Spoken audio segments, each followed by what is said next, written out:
Hi, and welcome back. I'm Simi Lerner, and this is Judaism from Within, the podcast where we develop the approach of Rav Samson Raphael Hirsch. Right now, his work Chorev, and more specifically, Chukim, those principles of justice, laws that fall under the category of justice, but unlike Mishpatim, where I understand why they are a reflection of justice because I am a human, and I engage with another person as another human, Chukim, those principles of justice, are inaccessible. For example, it's not stealing, because I know what it means to own property and lose property. It's about our relationship with things that we don't have direct access to. The nature of my soul, the nature of my ultimate purpose, the environment, laws of intimacy where I can't stand apart from them and say, I know why it is unjust to engage in this action. There are principles I'm missing, but from our understanding of the Torah, the prophets, and the tradition, Rav Hirsch pieces together potential reasons, taking into account the relationship between these concepts and the overall goal of Judaism. So when we talk about chukim, and as we discussed last week, forbidden foods, how they come together to express principles of justice. This week we're discussing modesty. Now, for Rav Hirsch and his understanding of modesty, once again, it's a chayk, meaning he thinks it's based off principles of justice, but they're not obvious. My freedom ends where your face begins. What I dress has nothing to do with you. How I act, what I say, should have nothing to do with you unless I'm entering into your space. Why, for Rav Hirsch, would the Torah demand laws of how we should dress and how we should speak, and what are they and what principle are they based off? And that is what we're going to do today. We're going to lay out the roadmap, which is Rav Hirsch's principle, where he feels these ideas emerge from, how they play themselves out in what we wear, how we speak, and lastly, how we wash our hands. Now, washing your hands is going to sound strange, but Rav Hirsch really brings it all together quite beautifully in the contrast between a mikveh in its relationship to purity and impurity, and washing your hands after waking up in the morning. Okay, so that's the goal. We're going to discuss modesty. Now, what does Rav Hirsch understand as being the principle? Well, the principle of modesty, a concept that is essential for being a Jew, in the language of the prophets, it is an identifying marker of a Jew, to walk modestly with our God. Rav Hirsch looks at it as the relationship between the soul, the higher self, and the mammal aspect of our being. To put it into some different language, there's a work by a famous philosopher called Iain McGilchrist, a philosopher, I think he's from Scotland, who wrote a book called The Master and His Emissary. And I think this is a great metaphor for our concept today.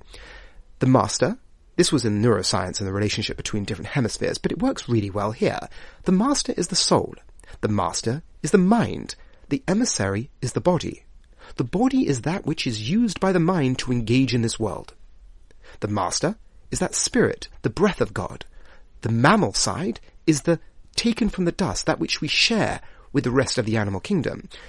These two are essential for accomplishing our mission in the world, which is why we are here. We are here for a purpose. And Rav Hirsch understands our ability to live out our mission is in unison of both the master and its emissary. The emissary is as essential. You cannot accomplish your mission in this world without the emissary. But the master should know its place, and the emissary should know its place. The master being the mind, the emissary being the body, being that mammal side of our being. The one that acts in the world, the one that engages in the world. But the action and the engagement in the world should always be inspired by the mind. Now, we obviously don't live every aspect of our life consciously, but that really is what comes into play here.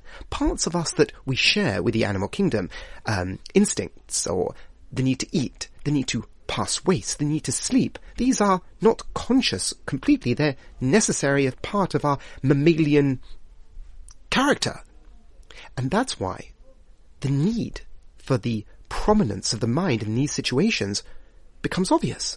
Why do we wash our hands before we eat? After going to the bathroom? When waking up? For Rav Hirsch, this is essential because we're leaning into the master. We're leaning into the mental side in a situation where the body is taking prominence, in a place where we are engaging in actions that we share with the rest of the animal world. So to build this up, Rav Hirsch understands that when you act in the world, you have to remind ourselves constantly that the master takes prominence, that the mind, the soul, is what is instructing, what is giving direction to the body. And when there is a possibility or a danger of those roles being mixed, a statement has to be made. A position has to be taken. So, for example, if we go back to the very beginning where the Torah discusses modesty is in the context of war. Now, this is another prominent idea for Rav Hirsch. When Rav Hirsch sees the Torah talking about a situation in an extreme circumstance, be it selling an Eved Ivri in Mishpatim, or selling one's daughter in a situation of poverty, Rav Hirsch points out that when we are engaging in the world with people that the rest of society puts to one side, marginalizes the poor or the criminal, and the Torah tells us that we, in this specific situation, have to promote dignity and worth and value, where everyone else doesn't. That is telling us that in this situation you have to, how much more so in every other situation, where everyone else does as well.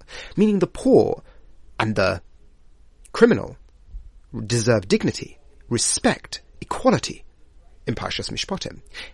When we discuss war, where everyone else says, well, morality is silent during war, or there are different rules when it comes to war, the Torah emphasizes, the prophets emphasizes, Moshe tells us that when we go to war,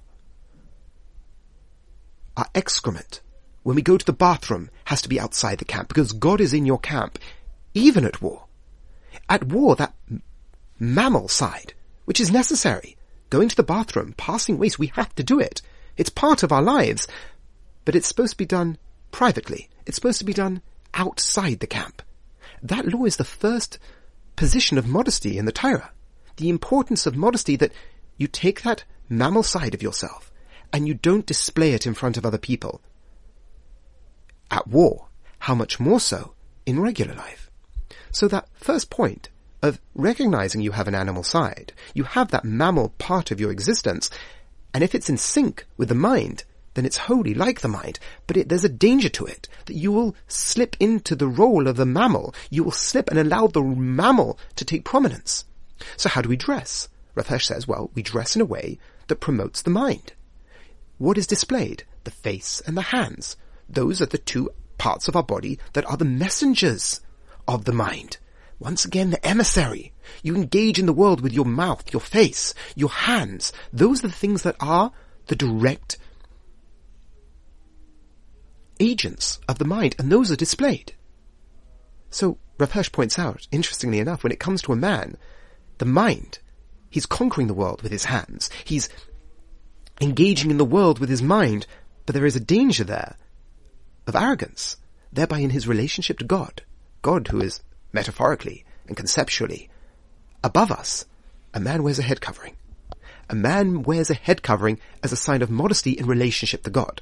It's a bit of a side point in terms of why we wear a kapel or a yarmulke, but the point being that when we engage in the world, we display the parts that are the emissary of the mind. So, the first point, we're talking about the master and his emissary, the importance of recognizing that the mind should be prominent and the mammal side should not be, but it is essential, it is an emissary to the world. Okay.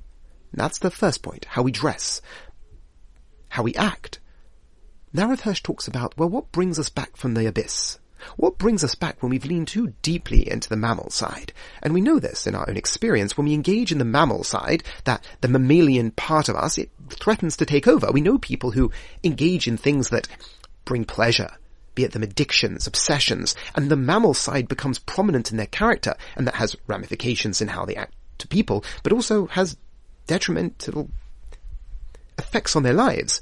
What draws us back? And this is where Rav Hirsch brings in the concept of shame. Now, perhaps shame is a bit of a triggering word for people, but call it conscience. That part of you that when you are not living up to your values calls you back. Says this isn't in line with my true self. This isn't in line with who I want to be. This isn't in line with my mission in this world. And it draws you back from the abyss. That's the role of shame. That's the role of conscience. And just as a side point, Rav Hirsch says that in the Garden of Eden, the story that begins it all, he rejects any notion of original sin. Man was not cursed for the sin. Man didn't become lesser. Free will wasn't invented post the sin. absurdity of saying you're commanded without free will, for Rav Hirsch, is the antithesis of Judaism. But shame too. He said they were made explicitly aware of shame, but shame was part of the makeup of the human being because it is that which draws you back from leaning too closely into your mammal side. Once again, both are essential, but one should be the master and one should be the emissary.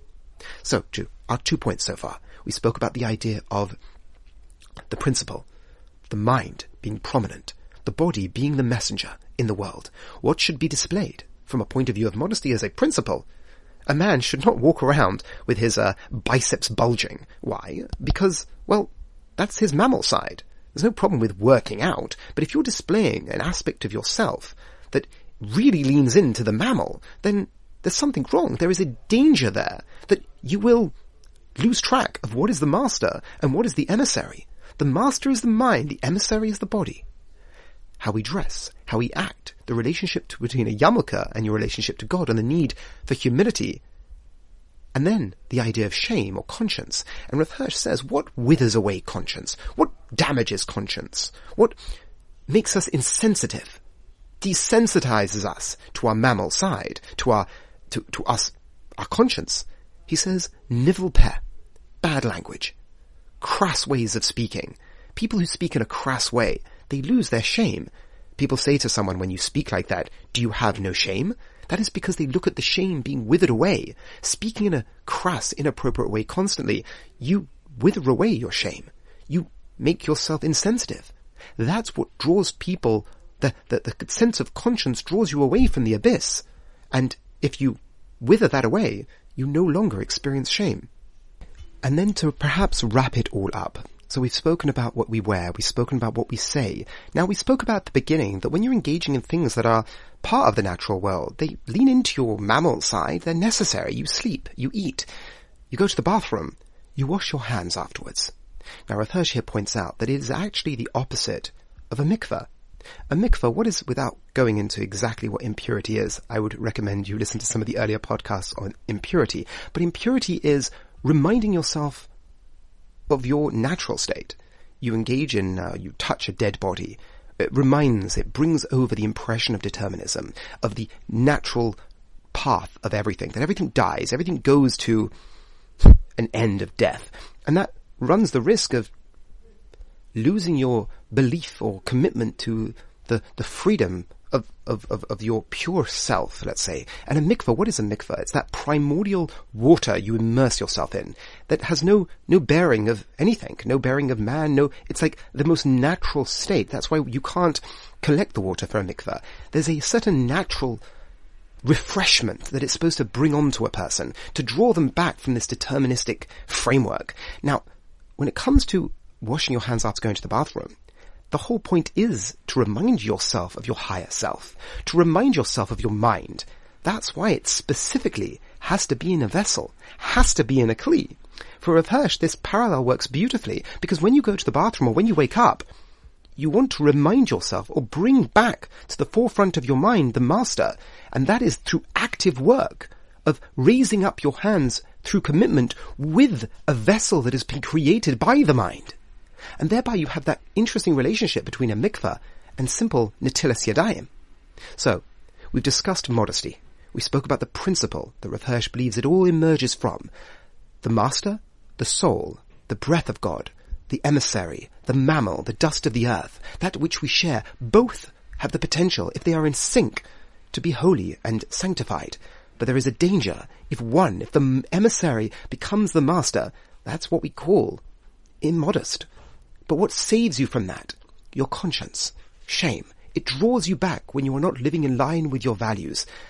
And then what withers away? Nivel means to wither away. What withers away shame and conscience? Crass language. Inappropriate way of speaking. Once again, there's its relationship to modesty. And then lastly, we spoke about washing our hands.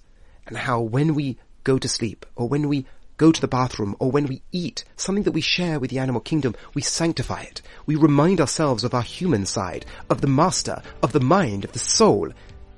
And through that, we raise our hands, al netilas yadayim, commitment to our higher purpose, but we do it with a vessel, a kli, something that has been formed by man.